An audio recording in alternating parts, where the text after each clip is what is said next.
पहले तो एक युवती की तरह शर्मीलेपन का प्रदर्शन करो जब तक कि दुश्मन तुम्हें मौका न दे।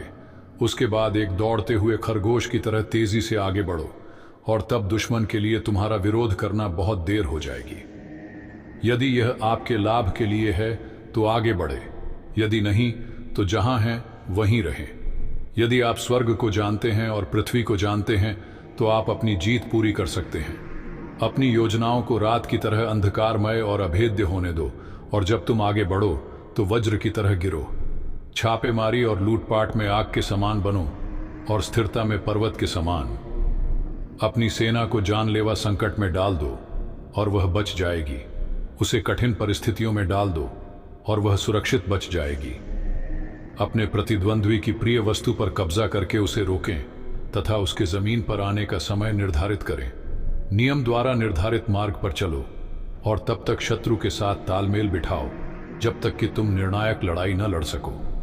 आने वाले युद्ध का स्थान और समय जानते हुए हम लड़ने के लिए सबसे बड़ी दूरी से ध्यान केंद्रित कर सकते हैं। रणनीतिक रणनीति बनाते समय आप जो सर्वोच्च स्तर प्राप्त कर सकते हैं वह है उन्हें छिपाना। अपनी सेना के साथ विरोधी सेना की सावधानी पूर्वक तुलना करो ताकि तुम जान सको कि कहां शक्ति अधिक है और कहां कम।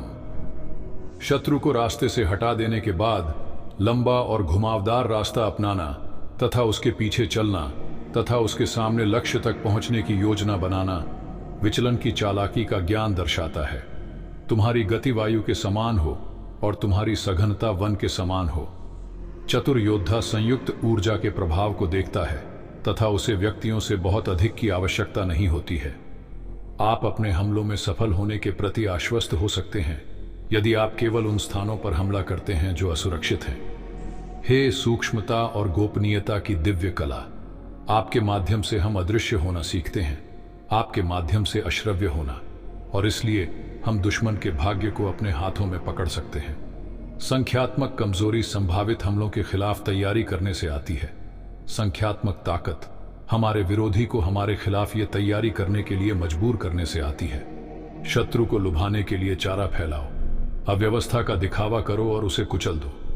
यदि हम बराबरी पर हों तो हम युद्ध कर सकते हैं, यदि संख्या में हम थोड़े कम हों तो हम शत्रु से बच सकते हैं, यदि हम हर तरह से असमान हों तो हम उससे भाग सकते हैं।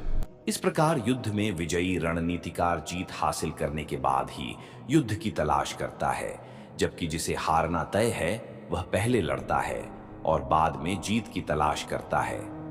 एक बड़ी सेना का नियंत्रण कुछ लोगों के नियंत्रण के समान ही सिद्धांत है। यह केवल उनकी संख्या को विभाजित करने का सवाल है। एक नेता बल से नहीं बल्कि उदाहरण द्वारा नेतृत्व करता है। जब तक आपको लाभ न दिखे तब तक आगे न बढ़े। जब तक कुछ हासिल करने की संभावना न हो तब तक अपनी सेना का उपयोग न करें। जब तक स्थिति गंभीर न हो तब तक युद्ध न करें। किसी भी शासक को केवल अपने स्वार्थ की पूर्ति के लिए सेना को मैदान में नहीं उतारना चाहिए। किसी भी सेनापति को केवल नाराजगी के कारण युद्ध नहीं लड़ना चाहिए। जो चीज बुद्धिमान सम्राट और अच्छे सेनापति को आक्रमण करने, विजय प्राप्त करने और सामान्य मनुष्यों की पहुंच से परे चीजों को प्राप्त करने में सक्षम बनाती है, वह है पूर्व ज्ञान।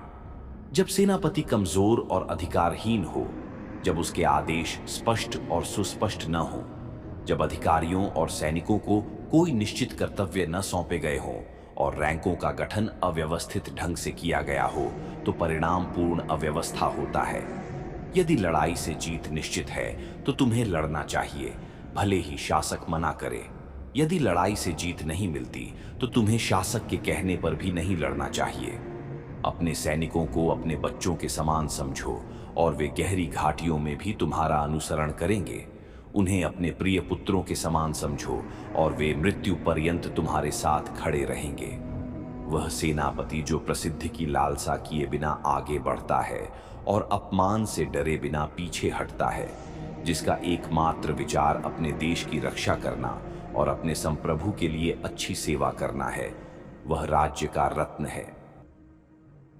सभी लोग उन रणनीतियों को देख सकते हैं जिनके द्वारा मैं विजय प्राप्त करता हूं, लेकिन कोई भी वह रणनीति नहीं देख सकता जिससे विजय प्राप्त होती है।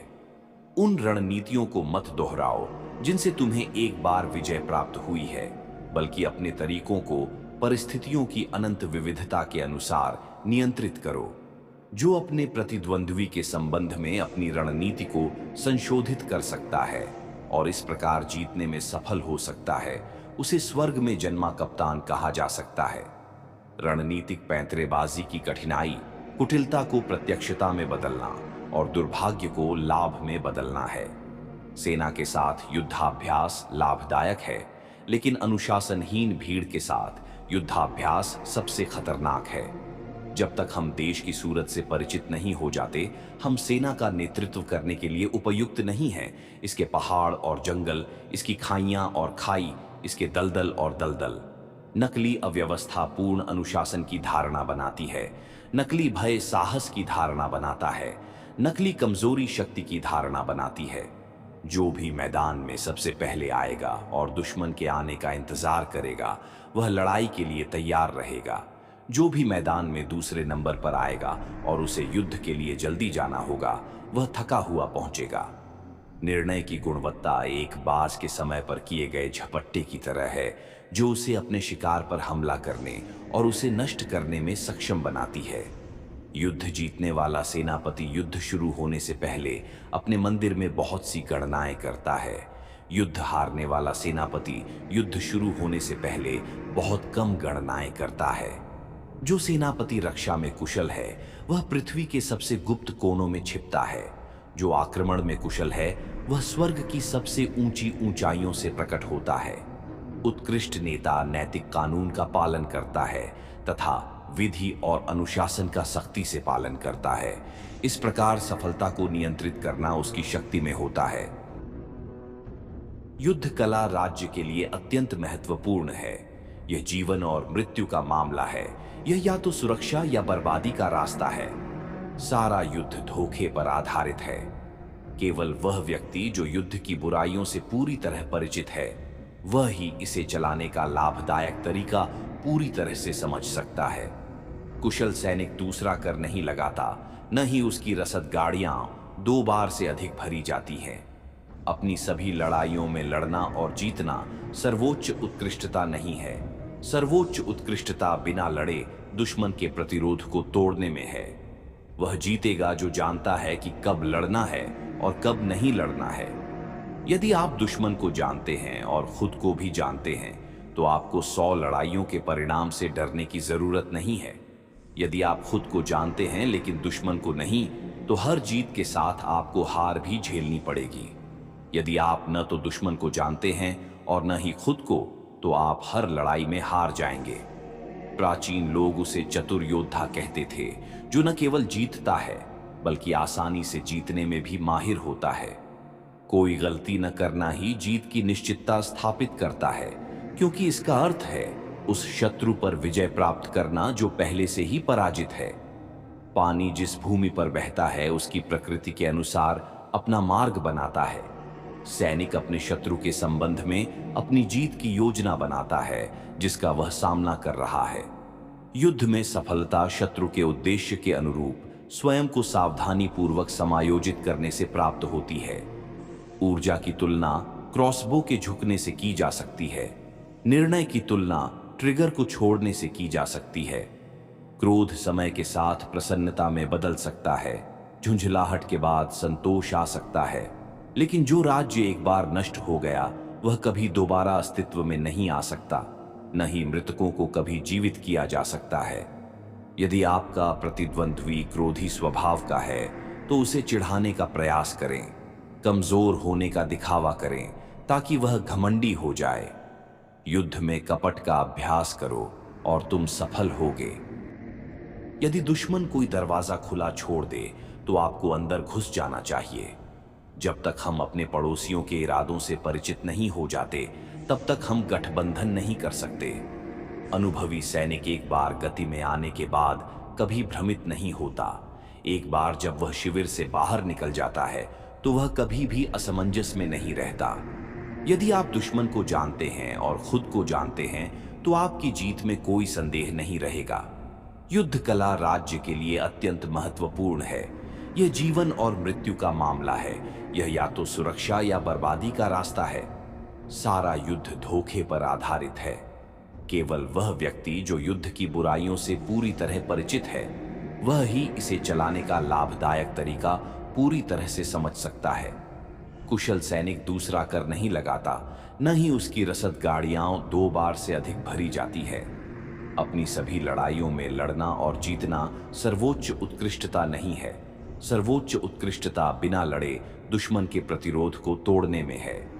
वह जीतेगा जो जानता है कि कब लड़ना है और कब नहीं लड़ना है। यदि आप दुश्मन को जानते हैं और खुद को भी जानते हैं, तो आपको 100 लड़ाइयों के परिणाम से डरने की जरूरत नहीं है।